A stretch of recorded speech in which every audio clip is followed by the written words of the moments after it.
A Souza Produções convida você a se tornar um patrocinador. Semeie no nosso ministério. Com a sua oferta poderemos produzir muito mais vídeos. Este é um ministério independente e, por isso, precisa da sua participação. Inscreva-se no canal e compartilhe os vídeos. Seja um multiplicador desta visão.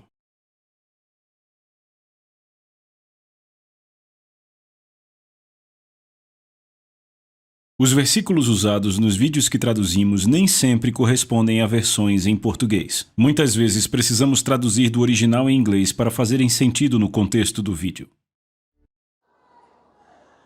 Diga: eu estou vivo para Deus. Era disso que Abraão sabia. Ele sabia sobre a realidade do reino, que dominava sobre o reino dos sentidos. Ele sabia sobre isso. Quando Ló escolheu Sodoma, o vale de Sodoma, Abraão não se importou com aquilo. Ele não se importou. Por quê? Porque ele tinha o espírito da fé. Ele tinha o espírito da fé, podia ver o que outros não podiam. Tudo que Ló conseguia ver era o verde do vale, mas não via o futuro. Mas Abraão viu o futuro. Aleluia! Como isso acabou? Abraão acabou grande. Ló acabou numa caverna. Glória a Deus. Certo, então vamos continuar de onde paramos. Romanos 6,12. Não reine, portanto, o pecado em vosso corpo mortal para lhe obedecerdes os seus desejos. Viram? Ele disse então: ei, você está vivo para Deus? Você pode impedir que o pecado reine em seu corpo? Viram isso? Você pode.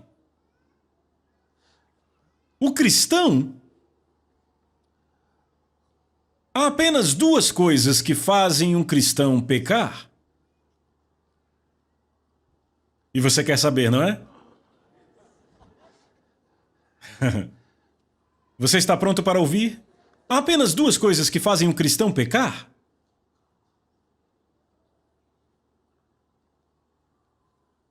Oi? Duas coisas que fazem um cristão pecar. Todo mundo de caneta pronta? Veja, isso é tão importante que eu tenho que injetar, certo? Mas eu sei que quando eu disser, você vai ficar: ah, eu já sabia disso. Duas coisas que fazem um cristão pecar, nada mais. Número 1, egoísmo. E qual a cura para isso? Rapaz, é por isso que eu amo o João. João disse! Ele disse: o cristão não pode pecar. A maioria dos cristãos tem um problema com isso. Dizem: hã? Como pode dizer que um cristão não pode pecar porque são cristãos e estão pecando, então? E já tentaram parar, então? Veem, não conseguem entender isso? Mas isso porque não entendem o que é o pecado? Se entendessem o que é o pecado, seria diferente. Mas aqui, número 1 é o egoísmo. E qual a cura para isso? Ela já veio! O amor de Deus, Romanos 5,5. O amor de Deus é derramado em nossos corações pelo Espírito Santo. Se você anda em amor, você não vai pecar. Você não pode andar em amor e egoísmo ao mesmo tempo. O amor é a solução. Veem isso? Nada que é feito em amor pode ser pecado.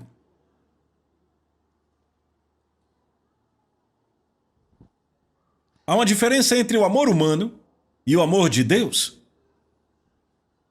Agape, o amor de Deus, e Phileo, amor fraternal. Não é a mesma coisa?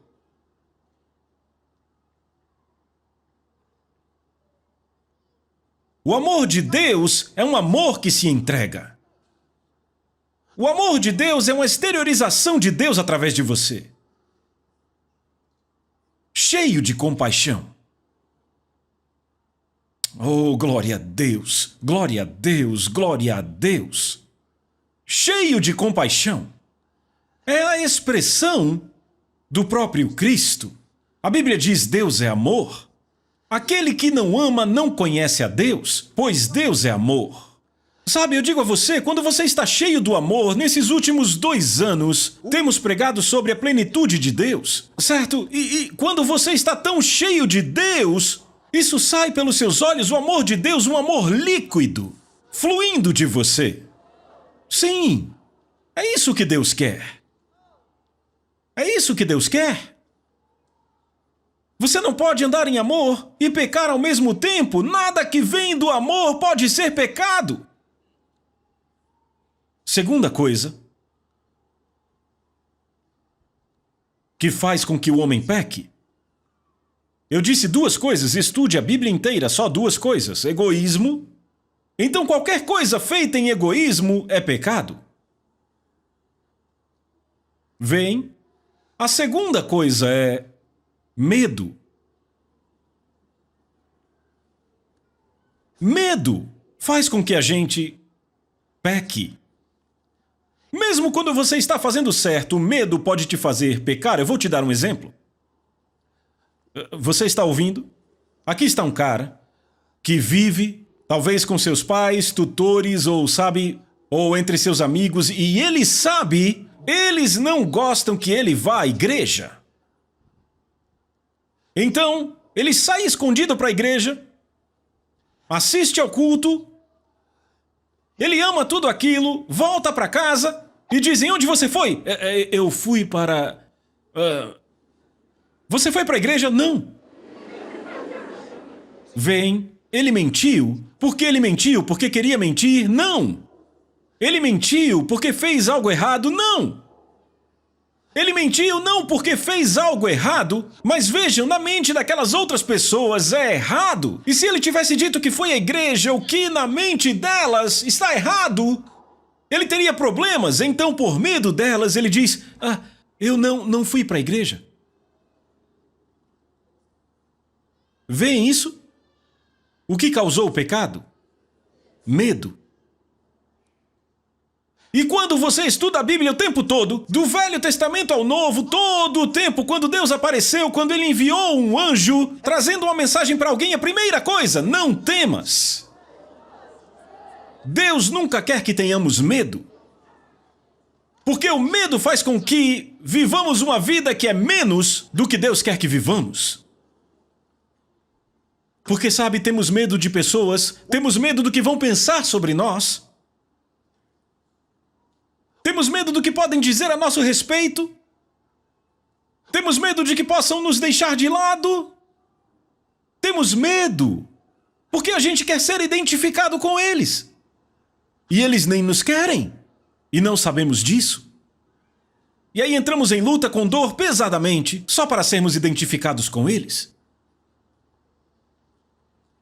E dizemos todo tipo de coisa, fazemos todo tipo de coisa só para sermos aceitos. Porque temos medo. Você não precisa ter medo. E sabe, eu amo o que Paulo diz, que Deus em breve porá Satanás por estrado dos seus pés, sabe? Ele estava olhando para isso do ponto de vista do esforço que as pessoas têm que fazer. Ele diz: não se preocupe, tudo em breve ficará bem. Você fica com medo de que vão te expulsar da casa. Se te expulsarem, para onde você vai? Vê, por que você tem medo? Se te expulsarem, para onde você será enviado? Mas entenda, você está crescendo, sua fé está aumentando, e Deus sabe o que você está passando. Sua fé está aumentando. Um dia, Ele te deixará tão forte, e você terá a ousadia de encarar qualquer um. Aleluia! Aleluia! Deus é misericordioso assim. Você está entendendo? Agora, quando você engana alguém, quando rouba dinheiro de alguém, não é por causa do medo, por causa do egoísmo, cobiça. Cobiça é egoísmo. E entenda, egoísmo é pura falta de fé. Você não confia em Deus. Você tem medo. Não se esqueça, a Bíblia diz que tudo aquilo que não provém de fé é pecado. Então você junta essas duas coisas, amor e fé. Se você anda em amor e vive pela fé, você não pode pecar. Nada do que você faz pode ser pecado. Andando em amor e vivendo pela fé, é impossível pecar nesta condição. Veja, eu não estou dizendo que outras pessoas não dirão que o que você fez foi errado. Porque esta é a forma como elas entendem. Elas gostam de te acusar com suas próprias mentes. Mas afinal, o que é que Deus diz? Isso é o que importa. Você ainda está aí? O que Deus diz é o que importa. Oh, glória a Deus, glória, glória, glória, glória. Só mais um ponto, só mais um ponto. Você ainda está aqui? Agora, versículo... Lemos Romanos 6, 12, certo? Certo, leiam o verso 13 para mim. Nem tampouco apresenteis os vossos membros como instrumentos de iniquidade ao pecado, mas apresentai-vos a Deus como os que são vivos dentre mortos e os vossos membros como instrumentos de justiça a Deus. Pelo amor de Deus, o que vocês estão lendo?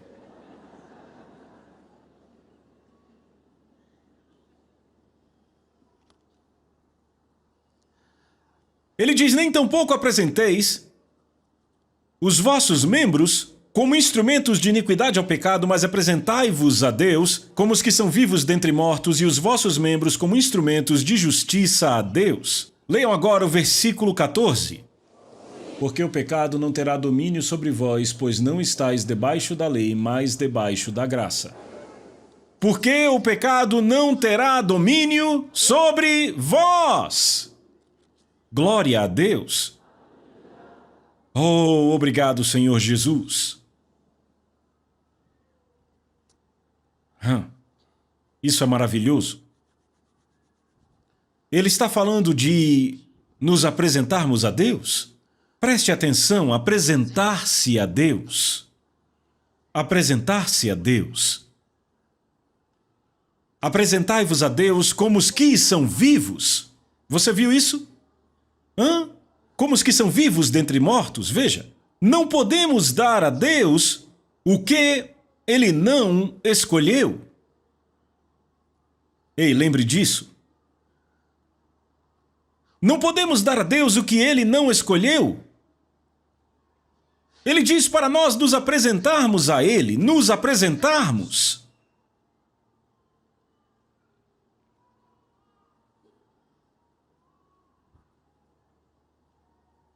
Nos apresentarmos a Deus.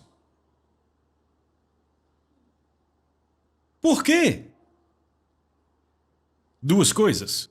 Lemos sobre Jesus que, tendo ressuscitado dos mortos, ele não vai mais morrer, certo? E que, quanto ao morrer, ele morreu uma só vez, mas quanto ao viver, ele vive para Deus. Assim, também a nós é requerido vivermos para Deus, apresentarmos-nos e vivermos para Deus. O que isso significa? O que isso quer dizer? O que ele está dizendo? 1 Coríntios capítulo 6.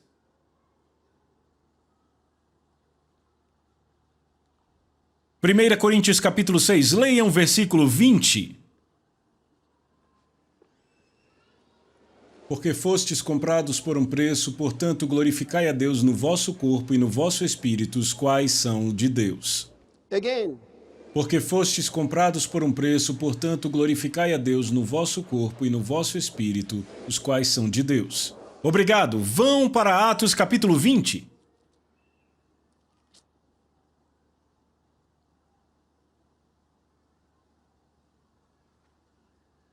Versículo 28. Tenham cuidado, pois, de vós mesmos e de todo o rebanho, sobre o qual o Espírito Santo os constituiu bispo, para alimentardes a igreja de Deus que ele adquiriu com seu próprio sangue. Isto é sério. No versículo 20 do capítulo 6 de 1 Coríntios que vocês leram, ele diz, porque fostes comprados por um preço? Ouçam. Ele não salvou você por fazer algo para te salvar, estendendo a mão para te tirar do fogo, ou fazendo um esforço para te tirar da água. Ele não salvou você por um esforço como este. Ele tomou o seu lugar de condenação, ele morreu no seu lugar. Eu quero que você entenda, a salvação de Cristo não foi ele ter feito algo para te tirar do pecado. Ele não fez algo para te tirar do pecado. Diga a alguém, Deus não fez algo para te tirar do pecado. Diga, não foi para te tirar do pecado. Ele morreu no seu lugar de pecado. Bom, seu lugar de condenação. Precisamos entender isto. Precisamos compreender isto. O homem, na verdade, morreu por mim, no meu lugar. E então eu descobri sobre isto e eu aceitei a nova vida que ele dá.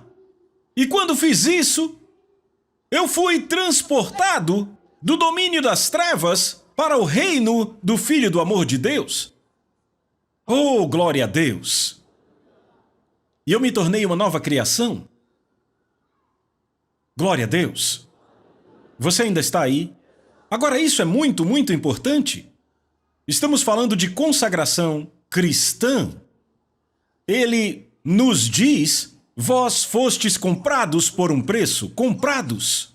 Eu quero que você entenda isso, comprados. E aí você leu em Atos 20 e 28 sobre a igreja, certo? O rebanho de Deus que ele adquiriu.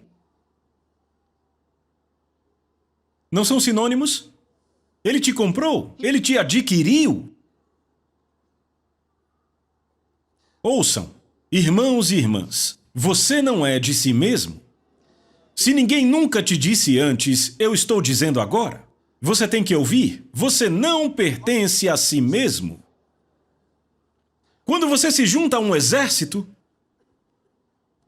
eles dizem a você que você não pertence mais à sua família. Os americanos se envolveram numa guerra no Iraque de grandes proporções.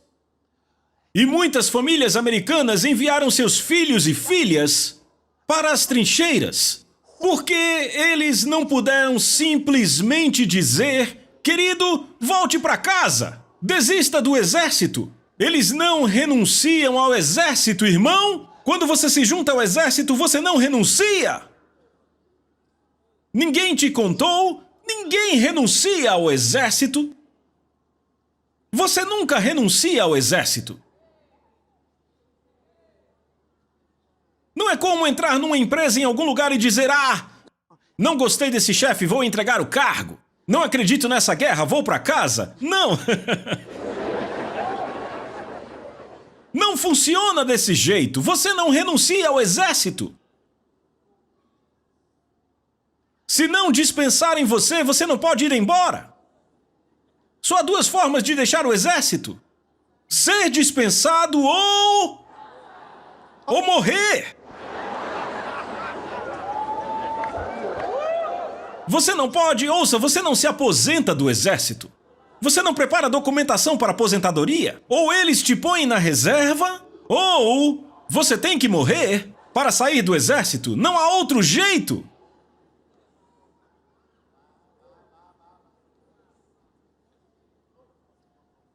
Não tem nada a ver com essa conversa de eu não gosto desse lugar para onde estão nos mandando. Não tem essa de estão nos enviando para o Iraque, eu não quero ir para lá.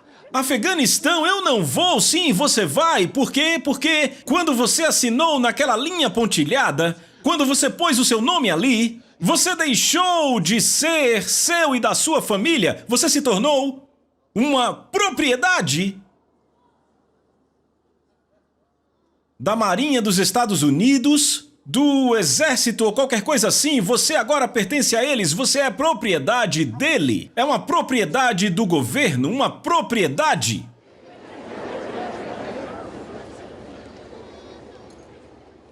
Você me ouviu? Você não pode ir para casa. Isto é a sua casa. Você se juntou ao exército, isso é a sua casa. Então beijinho na mamãe e no papai, ouça, foi uma sentença de morte. Eu morrerei pelo meu país se preciso for, você assinou. Não dá para voltar? Ah, eu quero mudar esse negócio. Sabe aquela coisa que eu assinei outro dia? Sabe, faz 3 anos eu quero consertar. Não há reconsiderações. Ele te comprou com preço. Ele, Jesus, te comprou com preço. Ouçam, para mim, isso não é, como eles dizem, assustador. Não. É a coisa mais maravilhosa. Eu pertenço ao grande Deus. Ora, vamos alguém, não é bom pertencer ao primeiro e único?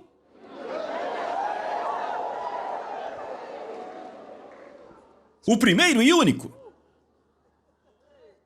Ninguém pode ser igual a Jesus. Paulo escrevia cartas e dizia, Paulo, um fiel escravo de Jesus Cristo.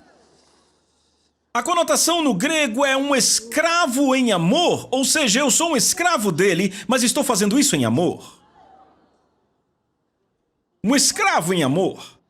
Eu sou escravo dele e eu o amo. Eu pertenço a ele em amor. Eu faço o que ele quer que eu faça, eu vou onde ele quer que eu vá, eu pertenço a ele e faço isso de todo o coração, glória a Deus. Você ainda está aqui? Sabe, isso me diz algo? Vale a pena. Quando eu penso nisso, será que vale a pena? Sabe, para algumas pessoas, e tem gente olhando assim meio torto, pensando, como alguém pode se juntar a uma coisa dessa que não dá para voltar para casa? Será que não é uma seita? Parece um tipo de culto. Chame como quiser! Você não vai mais embora! Você pertence... Por que não te contaram? Você não sabia que Jesus se tornou o Senhor do seu espírito, da sua alma e do seu corpo? Foi porque não te contaram? Ele te possui. Ele possui você, possuir. Ele é teu dono, ele te comprou, ele adquiriu você. Você pertence a ele. Ele é o seu dono. Não, todo dia você acorda e vai para onde quer, sabe? Sem saber se isso é ou não o que ele quer que você faça. Eu disse a Deus que eu já disse a ele que é isso que eu vou fazer, eu disse a Deus. Você disse a Deus? Já você entende. Não. Você disse a Deus. Eu disse a Deus. Eu disse a ele, eu caso semana que vem. Vai lá. Porque você é um bebê, ele diz ainda sois carnais. Quando você é carnal, governado pelo seu corpo, governado pelos seus sentidos, você diz a Deus. E aí você fala como quer. Acorda de manhã e diz em nome de Jesus, eu só queria te lembrar, Deus. Oh Deus, vai, toca o meu tio. Oh Deus, vai.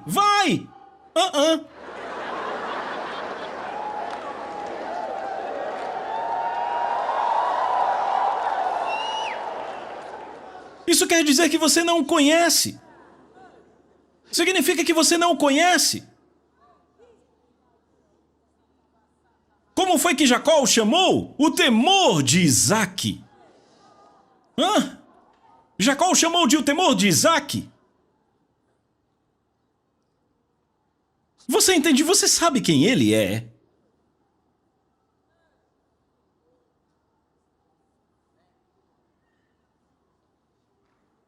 Ele disse, eu sou o primeiro e o último. Veja a descrição dele, pegue o currículo dele. Para ver se você entende. Não, Jó, quando Jó estava sofrendo, ele disse, eu não fiz nada de errado, eu não entendo porque estou passando por isso. Eu não entendo o que foi que eu fiz, ele estava reclamando. O que foi que eu fiz? O que eu fiz? Ninguém deveria estar sofrendo assim. Enquanto ele falava, ele disse: no dia em que eu encontrar com Deus, eu tenho perguntas para ele. Eu tenho umas perguntas para Deus. E de repente Deus falou: quem é este? E ele...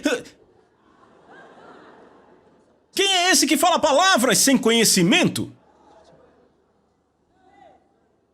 Deus disse: você sabe onde as trevas habitam?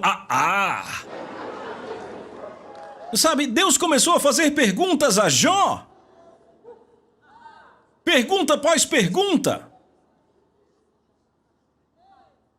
Quando o intelecto dele finalmente ficou completamente paralisado, ele disse: ó Deus, eu te conhecia só de ouvir, mas agora os meus olhos te veem. Por isso me abomino e me arrependo no pó e na cinza, sim. Ele não sabia com quem estava falando. Alguém diz: não importa o que acontece, quando eu encontrar com Deus vou fazer umas perguntas. Quando você ouvir, sua boca vai...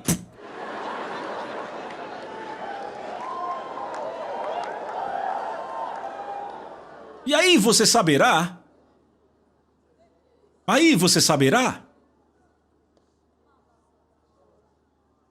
Aleluia! Ele é o primeiro e o último. O Alfa e o Ômega. O princípio e o fim. Aleluia! Ele é grande assim. Ele é o único que pode se descrever desta forma. Jesus disse: eu sou o caminho, a verdade e a vida. A vida.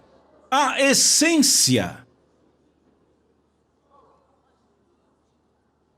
Ele disse: ninguém vem ao Pai senão por mim. Ele é grande assim. Grande assim. Agora, ele quer que nós vivamos para ele. A pergunta é: ele vale a pena? Será que ele vale a pena? Será que ele vale a pena?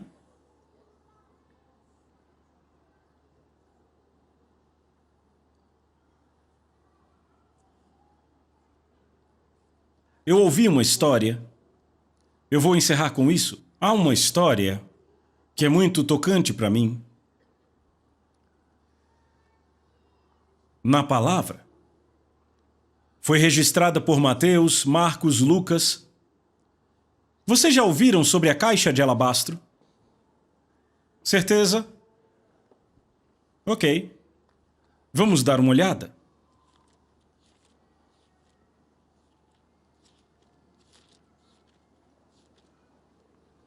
Essa é uma das histórias mais maravilhosas.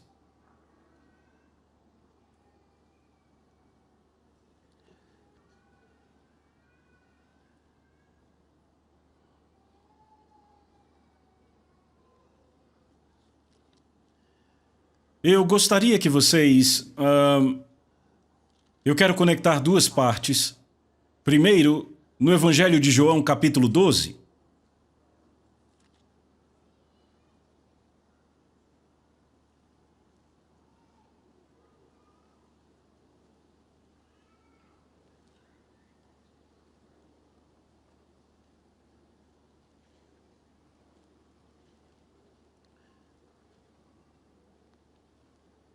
Evangelho de João, capítulo 12. Leiam a partir do verso 1.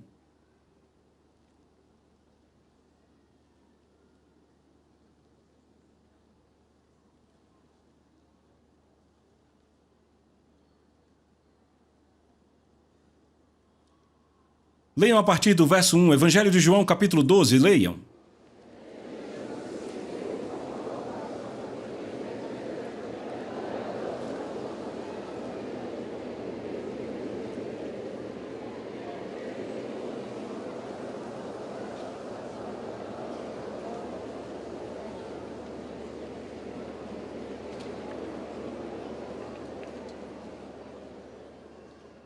Ok.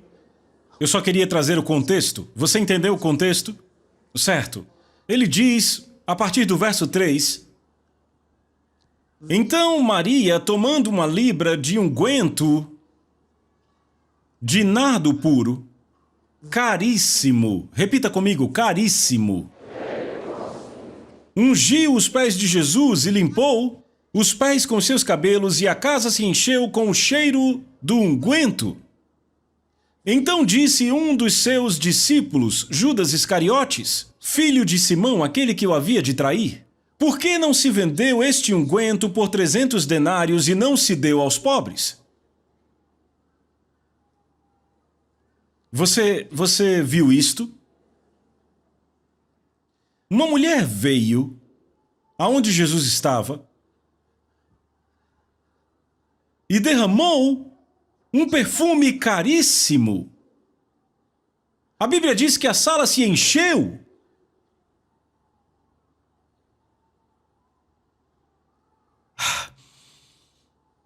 Judas disse: eu conheço esse perfume, é um perfume caro, hein? Judas era muito sociável. Ele disse: por que essa coisa não foi vendida? Ele sabia o valor. Mateus capítulo 26.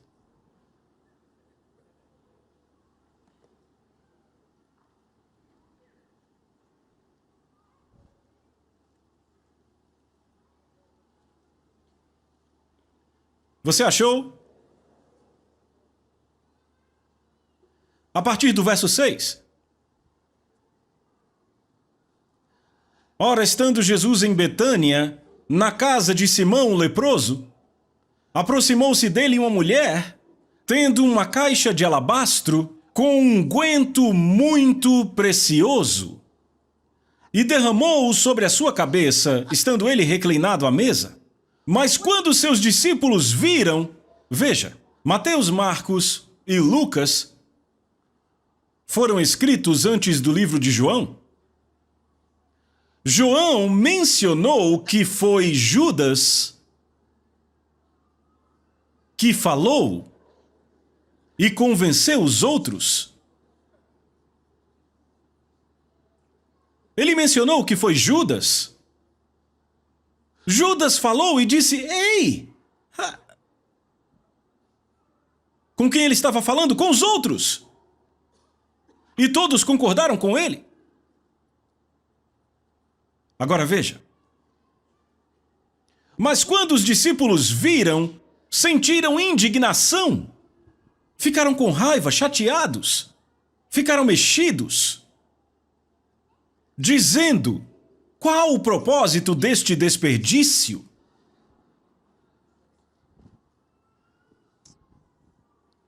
Sabe, à medida que eu estudo as Escrituras, eu percebo que as pessoas hoje são iguais às do tempo de Jesus. Não são diferentes. Esta mulher entra e quebra a caixa de alabastro com um perfume caríssimo e derrama sobre Jesus. E os discípulos ficam com raiva dela e falam: qual o propósito deste desperdício? Qual o propósito deste desperdício?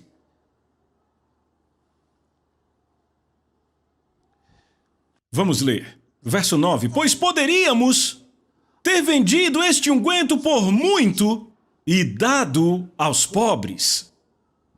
Pare aí.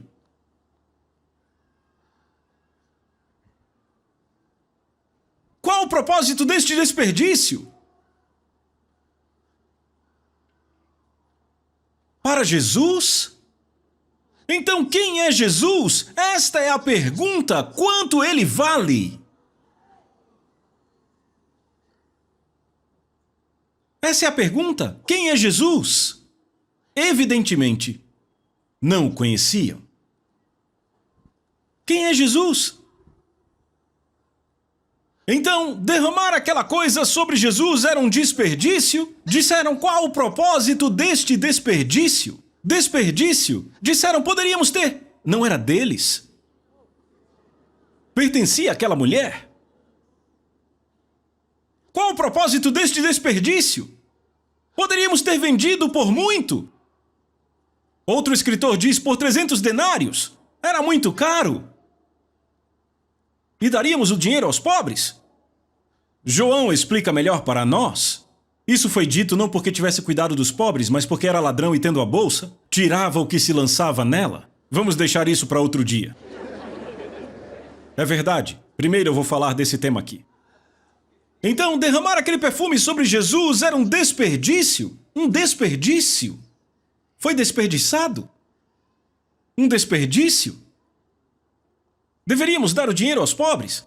Foi um desperdício. O que é que Jesus vale? Eu acho que essa é uma questão fundamental. O que ele vale? Quem é ele? Aquilo foi um desperdício. Um desperdício é um investimento que vale muito mais do que o necessário. Quando você dá mais do que o valor da coisa, você diz foi desperdiçado.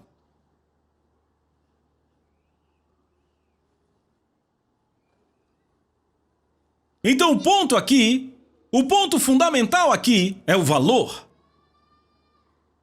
Quanto Jesus valia? Quando você quer dar um presente a alguém, você mede na sua mente o que você acha que ele ou ela vai gostar, certo? Então você tem um senso de valor. Você tem um senso de valor. Digamos então que você quer enviar um carro para o presidente da República, certo? Que carro você presumiria que seria um desperdício? Porque ele é o presidente da República. Então, que carro você compraria para ele que você acharia que foi um desperdício? Agora espere. Guarde isso na sua mente. Então, você quer dar um presente para o homem que cuida do seu portão? Você quer dar um carro a ele? Ok. Que carro você pensaria que seria um desperdício? Se decidisse dar um carro a ele, primeiro você já pensa, um carro? Para você, só de pensar nisso já é um desperdício? Vê, todos são seres humanos, mas o senso de valor para eles é diferente. Todos têm seu senso de valor. Certo? Então, quando você quer dar, você pensa no senso de valor? Então aqui é uma questão de valor. Jesus teve um unguento derramado sobre ele e os discípulos disseram, qual o propósito deste desperdício? O que Jesus disse? Vamos ler. Verso 10.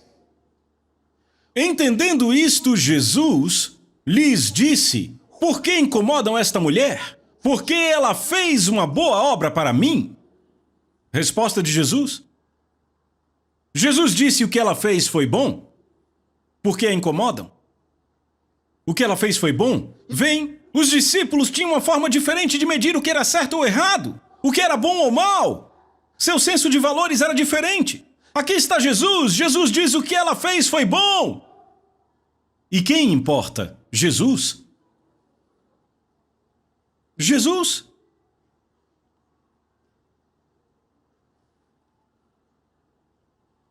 Porquanto tendes os pobres sempre convosco, mas a mim nem sempre tendes. Viram isso? Isso é bem instrutivo. Ele diz, tendes os pobres sempre convosco. Vamos marcar isso aí. Eu vou falar disso outro dia. Tendes os pobres sempre convosco, mas a mim nem sempre tendes. Pois derramando ela este unguento sobre o meu corpo, ela o fez para o meu sepultamento. Na verdade, eu vos digo, onde quer que este evangelho seja pregado, em todo o mundo, também será contado o que esta mulher fez para memória dela.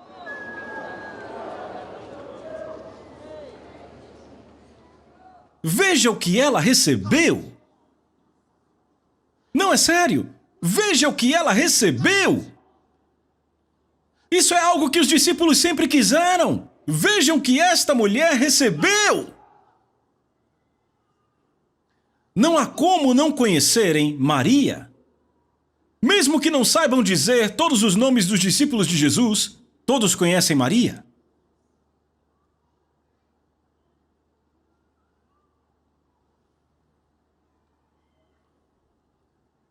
Aleluia! Foi esta mulher. Ela derramou este unguento sobre Jesus. Disseram que era um desperdício. Graças a Deus ela fez. Jesus disse: ela veio fazer isso antecipadamente. Ela veio fazer isso no tempo certo. Você pode ler sobre isso em outros livros, em Marcos, em Lucas, e eu já comecei a mostrar a vocês em João. Então, Jesus disse: ela veio fazer isso na hora certa. Antes do meu sepultamento. Ela veio fazer isso na hora certa. Sabia que existe uma hora certa para fazer algo e uma hora errada para fazer? Deixa eu te dar um exemplo. Algumas mulheres, no dia da ressurreição, na manhã da ressurreição, cedo de manhã, porque não conseguiram ungí-lo antes, mas Maria ouve o Espírito e, de repente, ela decidiu ir e não pediu permissão de nenhum dos discípulos, não a deixariam ir. Mas ela derramou e quando descobriram, que cheiro é esse? Ah, olha o que ela fez, como você fez isso? Mas Jesus disse: ei, não sabem o que acontece aqui. Ela fez a coisa certa, na hora certa. As outras mulheres que tinham o mesmo entendimento que deveriam ungir este Jesus, derramar o que elas tinham, os seus ungüentos sobre Jesus, mas não fizeram na hora certa? E adivinhem, elas conseguiram fazer? Não, nunca conseguiram fazer. Apenas aquela Maria conseguiu fazer. Ninguém mais conseguiu perfumá-lo. Quando chegaram à sepultura, ele não estava mais. Nunca mais conseguiram fazer. Vale a pena fazer a coisa certa, na hora certa? Elas nunca conseguiram. Sabe, tem pessoas que até são chamadas no ministério. Deixa eu falar um pouco sobre isso. São chamadas para o ministério. E por alguma razão não entram, porque querem ir atrás de outra coisa primeiro. Querem buscar outra coisa primeiro. E aí mais tarde, elas voltariam e fariam para Deus. Mas então, será que elas têm a chance? Para a maioria, não. Não. Vale a pena conhecer a voz de Deus quando Ele fala. Vale a pena conhecer.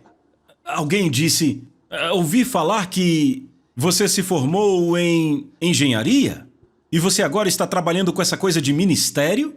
Sei lá, alguma coisa relacionada com tempo integral? Sim. Que desperdício é esse?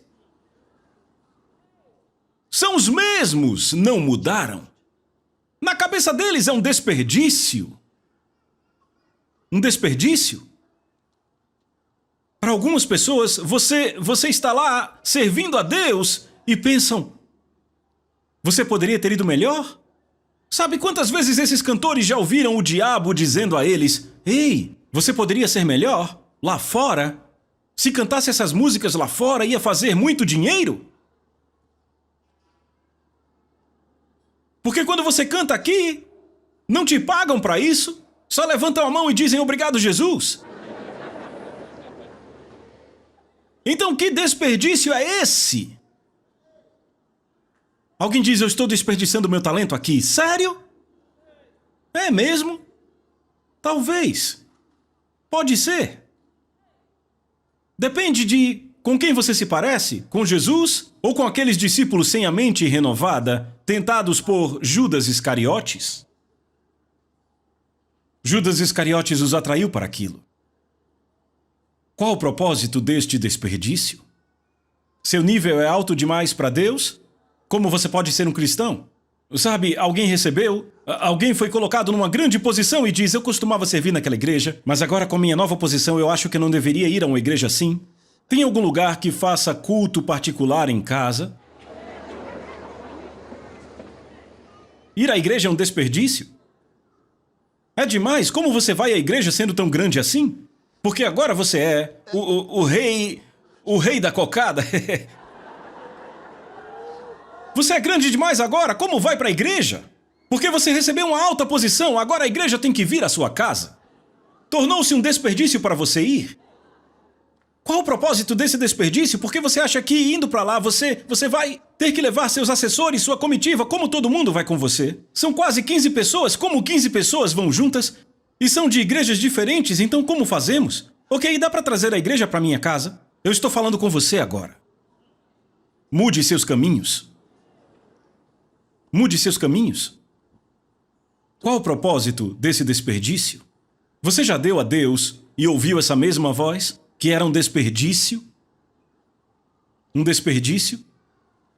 Um pastor me disse uma vez que disseram a ele, ele perguntou à pessoa, você não dá seus dízimos? Ele disse, pastor, você sabe quanto que dá? Mas você deve dar seus dízimos? Ele disse, se eu der o dinheiro, você não saberá o que fazer com ele.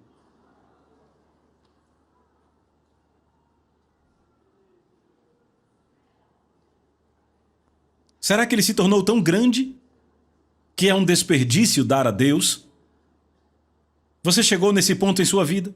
Qual o propósito desse desperdício? Eu não sei o que você acha que seria um desperdício dar para Deus em sua vida. Mas é uma questão de valores. O que você acha que Jesus vale? O que você acha que ele vale? Depende de você. Há pais que dizem a seus filhos, que história é essa de ministério que você vai pregar? Você não deveria ter ido à escola bíblica, eu gastei meu dinheiro com a universidade, hã? Qual o propósito desse desperdício? Qual o propósito? Repita, não é desperdício. Ele vale. Eu disse que ele vale. Será que ele vale? Viva a sua vida para ele. Veja, viver sua vida para Deus não significa se tornar um missionário. Não significa se tornar pastor. Não. Mas você serve a Ele com todo o seu coração. Ele se torna o número um. Ele se torna o número um em tudo na sua vida. É isso que significa. Ele se torna o número um. E não deixe nenhum homem te enganar com palavras vãs e te dizer que é um desperdício. Aleluia! Aleluia! Glória a Deus! Fale com o Senhor agora, adore e honre a Ele. A Soso Produções convida você a se tornar um patrocinador. Semeie no nosso ministério. Com a sua oferta poderemos produzir muito mais vídeos. Este é um ministério independente e, por isso, precisa da sua participação. Inscreva-se no canal e compartilhe os vídeos. Seja um multiplicador desta visão.